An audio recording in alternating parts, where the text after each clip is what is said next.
So the scariest part of this moment for me are the 13 white men who just passed or tried to introduce the new healthcare plan.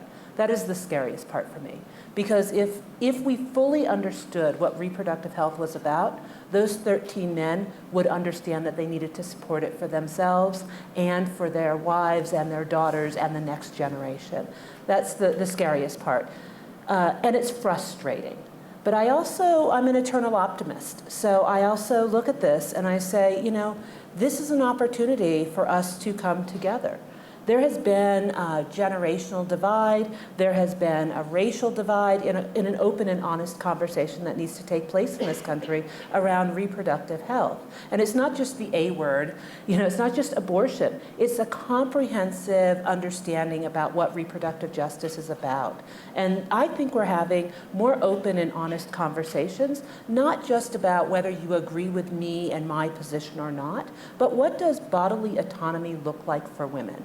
And how do we support full and comprehensive access to women's health in a sense that looks at them as full contributing members of our society around economic justice and racial justice and all of the pieces that go into that. And so I refuse, every morning when I get out of bed, I refuse to be driven down by this. You know, I have the quote in my bedroom and in my bathroom and in my office. And it says, be the kind of woman that when your feet hit the ground, the devil says, oh shit, she's up. and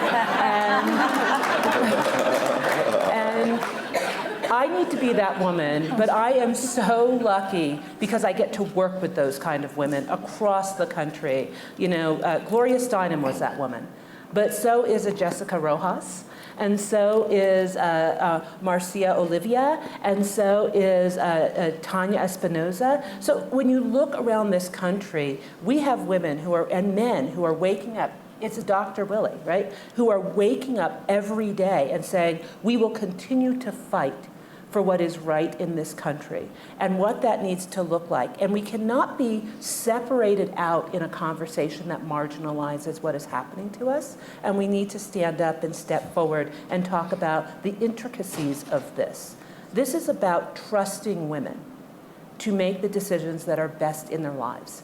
And that is a challenge for our society. It is a challenge around masculinity, it's a challenge around patriarchy, it is even a challenge around capitalism, but we won't go there today. But it really is a recognition, and at the Ms. Foundation we have been trusting women for 44 years, and I just get to be at the helm that brings the intersection of women of color, race, class, and gender into the conversation more in a full force, to say that this is a scary moment, but this moment will not dictate the rest of our lives. I honestly believe what has happened in the past 44 years is in many ways a winning of the hearts and minds of the population, of the general population, and now we're looking at policies. Policies do not dictate hearts and minds. Policies are what goes on the books. And I believe that there are more people in this country who have hearts and minds that respect women's bodily autonomy and their full decisions to make a determination about what's going to happen in this country.